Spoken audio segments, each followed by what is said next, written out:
In this episode, I'm going to tell you why I use the term midlife crisis, why I think you should consider designing yourself a midlife crisis, and just how old you have to be to have a midlife crisis anyway.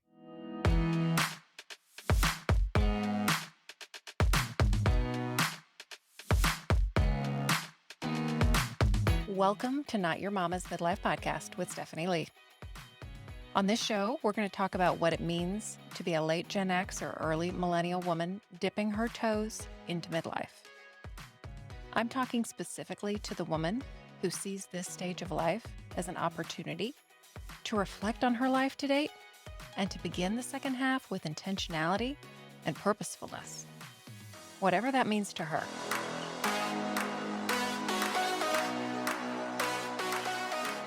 So as I start this new podcast, I'm hopeful that it speaks to a lot of people, regardless of where you are in your life. I have enjoyed and benefited from a lot of podcasts, certainly many for which I was not the target market.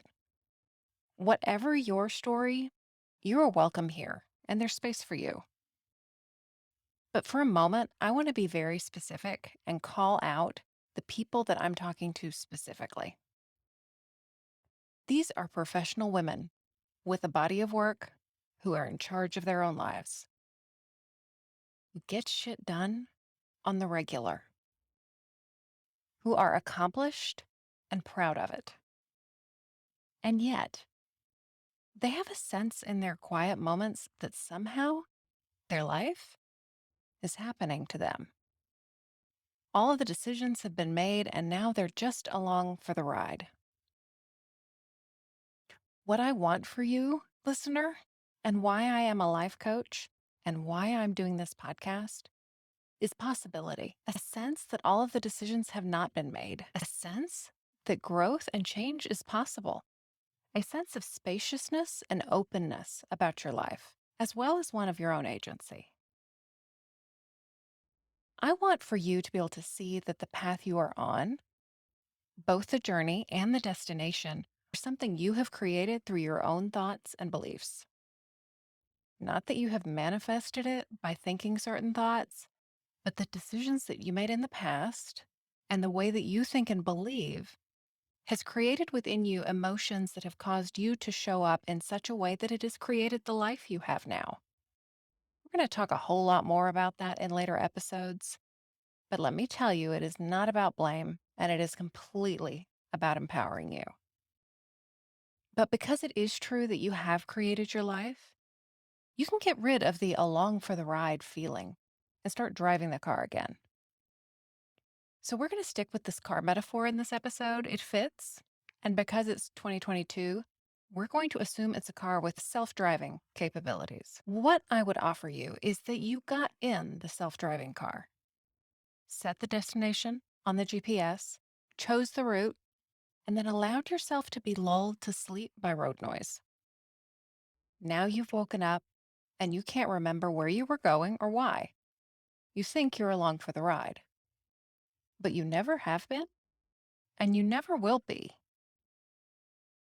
But for the purposes of my metaphor, why is it that we allow ourselves to drift off to sleep? First of all, we're tired. Our professional lives are wearing us out. We want to do a good job, maybe even the best job. Many of us are perfectionists and don't want to do anything less than completely top-notch. Some of us have imposter syndrome and are trying to prove to ourselves, to our coworkers, and to others that we deserve to be there, wherever there is. In many of our careers and industries, the work is just simply multiplying, and our jobs are expanding because of what needs to be done. I listened recently to a podcast where they were interviewing a trauma surgeon on stress and recovery in her profession, and they discussed the sheer reality of the fact that people need trauma surgeons 24/7. Hospitals are often understaffed, and we're just not actually graduating enough surgeons, and specifically trauma surgeons, to keep up with demand, with need, with accidents and emergencies. The job just keeps getting bigger, and there's a finite number of people to do it. Another reason we've allowed ourselves to be lulled to sleep. The world has worn us down. Society is feeling increasingly polarized.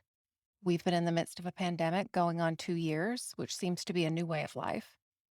We have a 24-hour news cycle fed by advertising that is constant, plus all of our social media feeds. We lack the time and space to think about our lives and what's important to us.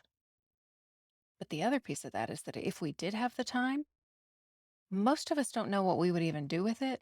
And it actually seems pretty futile to think about it. This is just how life is. And we are just so dang busy. Busy being a bit of a badge of honor, too, in our culture.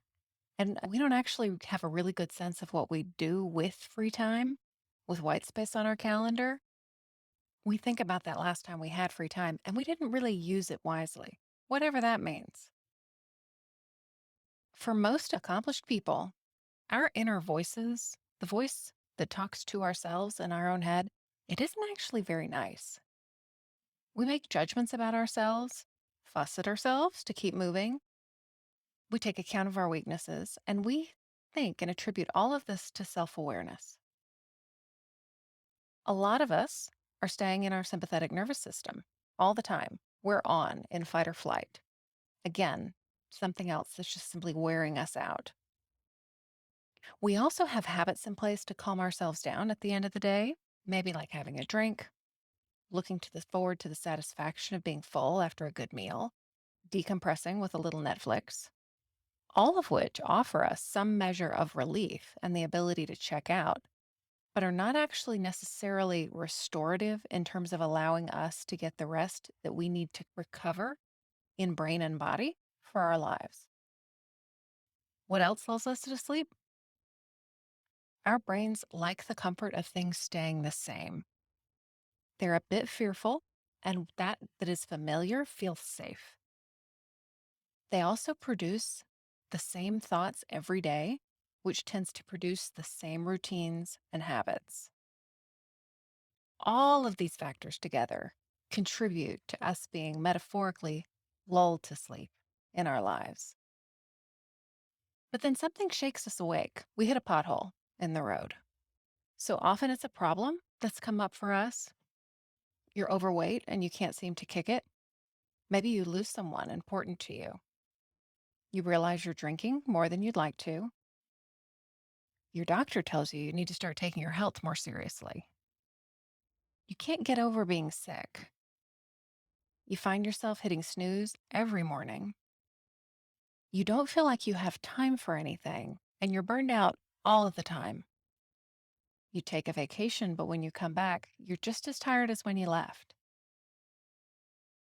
I'll talk a little bit in a future episode about what jolted me awake, but often it's a combination of things that causes you to notice something's not right. You look around at your life and begin to think that it's not quite what you had hoped. And at least a little piece of you thinks, but this is it. Doesn't everyone feel this way? And often there's a sense of shame about being dissatisfied. There's a sense of shame that life isn't going as planned and it doesn't feel good, or it even appears to be going as planned and it doesn't feel good. It feels like it's a source of embarrassment, or we must be very entitled to think life should be a picnic. But that actually is not what this is all about. Let's stick a pin in that sleeping in the car of our life metaphor for a minute, and I'm going to take a little detour and talk about midlife crises. So, why am I talking about a midlife crisis? I was a child of the 80s and early 90s, and I have the very stereotypical mental image of a midlife crisis. And if you are not watching on YouTube and can't see the video, I've got a picture up on screen with the stereotype I'm talking about. It's an older white gentleman, gray head of hair, leaning up against a sports car. And if we're honest, there's probably a maybe not so age appropriate woman in the sports car. So that is the imagery in my mind, and it is completely not what we're talking about.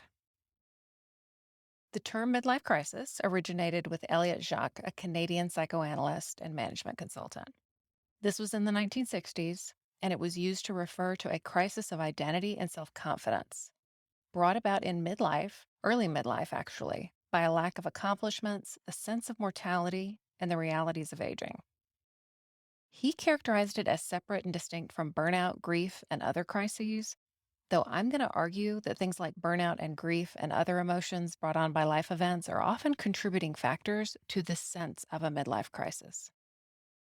It's a period of time characterized by assessment and evaluation. And I'm using this term midlife crisis really fairly loosely and relying on a definition here from Wikipedia, but I like some of what it says, so we're going to use it. It may include disappointment regarding goals that have not been accomplished, sadness at the loss of a youthful body, ennui, confusion, resentment, or anger due to discontent with marriage, work, or health, disappointment that things didn't turn out differently. And on the one hand, I think maybe this is a kind of reevaluation we're always doing in our lives. Or maybe this is actually just the kind of indulgent navel gazing people in the first world have time for because they don't have other needs they need to worry about. And look, I do hear that, but if we care about something, we evaluate it. We do that professionally. Doing so personally isn't about indulgence, it's about taking responsibility and ownership for our lives. It's not about whining about the realities of life or adulting. This is about being a proactive agent in your own life in the places where you're able to do so. So, why do I like the term midlife crisis, especially if it comes with the stereotype? So, a few reasons. I love the tie in to identity and the idea of reshaping our identities. Who we are isn't fixed, growth is always possible. That is all very appealing to me. I also love the assessment and evaluation of our personal growth and development. And if you know what I do in my day job, that's probably pretty entertaining to you. But this is also something I've done a lot in my own personal life. I like to journal, especially at the end of the year as it approaches January 1st. Think about the previous year, what happened, what I want for the next one, how I am different than I was the year before. It feels constructive to me. It gives me perspective. And it helps me to see all of the good that occurred in spite of, and perhaps even because of, challenges that occurred over the year. I also like the term midlife crisis in an ironic sort of way, thinking about the stereotype of midlife crisis and playing on that. Because to me, it feels like the ultimate in, oh, it just happened. I couldn't help it. It gives me permission to do all kinds of ridiculous things, change in ways no one expected, and write it all off as a midlife crisis. And I actually like it as a way of you giving yourself permission in the best possible way. So, back to our metaphor where we've been lulled to sleep and now are suddenly jolted awake in our car. Those of us in midlife, or almost midlife if you prefer, who have some awareness that we've fallen asleep at the wheel, have the opportunity to wake up, be alert, pay attention to our environment, and start driving. What I want most for you is not that you would plug in a new address with new people in a new place and a new gig. Although, perhaps, what I want most for you is to be the driver of your own car, the one in charge of the music, the one in charge of the GPS, looking out the windshield and enjoying the scenery. You were lulled to sleep by the sound of the road. Of course you were. It's okay. But it's time to wake up. Don't miss the drive. Life is a road trip, and you're missing the trip by checking out. And as we talked about, there are reasons we check out, reasons for big checkouts and reasons for little daily checking out. All of it is okay, and it's how we cope and represents doing our best with the resources that we have at the time. But is it what you want for the second half of your road trip? What I want you to do is put yourself back in the driver's seat. Nothing is happening to you. You're the driver. Maybe there are some things you'd like to try. Maybe you haven't camped for 40 years, and now backpacking sounds kind of fun. But you wonder what people would think. This is where you can call it a midlife crisis and buy yourself a tent. There may be hobbies or sports that you want to try. There may be some deeper things, some heavier things. You may want to re examine your values and priorities. But you know, if and when you do, there are going to be places where your life doesn't align. and you're going to need to make some changes. That can bring on a lot of anxiety and heaviness. So, this can be a combination of small things and larger things. The midlife crisis of stereotypes is blanket permission to behave in irresponsible ways and excuse it by saying that you couldn't help it. But this midlife crisis is one you design and embark on that you are purposefully entering into as a time of self exploration. It doesn't mean you're going to become wildly selfish and abandon all of the things that were once important to you. Although, as an aside, for some of you, maybe this will be the first time in your life that you choose to put yourself first. So here's the other question about this language: midlife crisis. You know why I like the term midlife crisis, but why midlife at all? I'm in my early 40s, and depending on what you're reading these days, that may or may not be midlife. Particularly in the age of prolonged adolescence, I guess it's surprising I don't still live at home. If we're getting technical about it, a quick Google search provides definitions of midlife beginning basically at 40 or 45 and going to 60. And many of the human development theories that we would have studied in college characterize about the same age span as midlife. Those theories also don't account for the way that adolescence has become prolonged into basically 30 in some cases. I told you earlier, I grew up in the 80s and 90s, so I grew up on the Golden Girls. And the Golden Girls, if you remember, were actually supposed to be in their 50s, with the exception of Blanche, who was supposed to be 48. These were their golden years. Our expectations for the various stages of life have changed dramatically. But midlife itself is a fraught term. Gail Sheehy wrote New Passages, which she wrote in the 90s, and talked about how life stages had changed so dramatically since she wrote Passages, the original, in the 70s. At the time, in the 90s, she wrote about how no one, and of course she was talking about boomers at the time, no one wanted to be in midlife. So she started using the term second adulthood, which I really do like, but obviously it has not caught on. But again, I like it. But for now, the word that we recognize in our culture basically is midlife. It's an ill fit, but it's what we got. I use it because 40 is half of 80, and the life expectancy of a woman born during the year that I was is 77. So I'm going to make use of the term because I'm ready to make changes now. I see this as the January of the second half of my life, and I want to lay the foundation now for the life that I want in that second half. Once you're jolted awake and you start getting antsy, you stop the car and get behind the driver's seat. Let's do it now. So to recap, I'm going to return to our metaphor. Imagine that you're on a road trip. You've been driving for hours now, trying to get to your destination, and you've been lulled into a daze by road sounds and passing scenery. You hit a bump in the road and are more awake and realize you haven't seen anything at all that you've passed for the last several hours. All of a sudden, you come upon an incredible view and one of those scenic view signs with a pull off, and so you do. You take some selfies and you get oriented to where you are. And while you're taking pictures and slowing down to take a breath, you've realized the whole point of this trip was a cross country drive. It's likely a once in a lifetime experience, and you decide to pay attention. Now you're excited. You realize there's music you want to listen to, and you get back in the car and plug your destination into the GPS. And then you start thinking about all the places you'd like to stop along the way, and you start adding stops. And then you start thinking about the people you'd like to see and plug those in too. Maybe you won't actually get to all of these locations, but you'll decide as you go. Speeding through in a haze or a daze is just missing the point. So again, wherever you are in your life, if you're waking up to your life and want to grab the wheel and take your own journey, this podcast is for you. And that's what we're going to talk about here.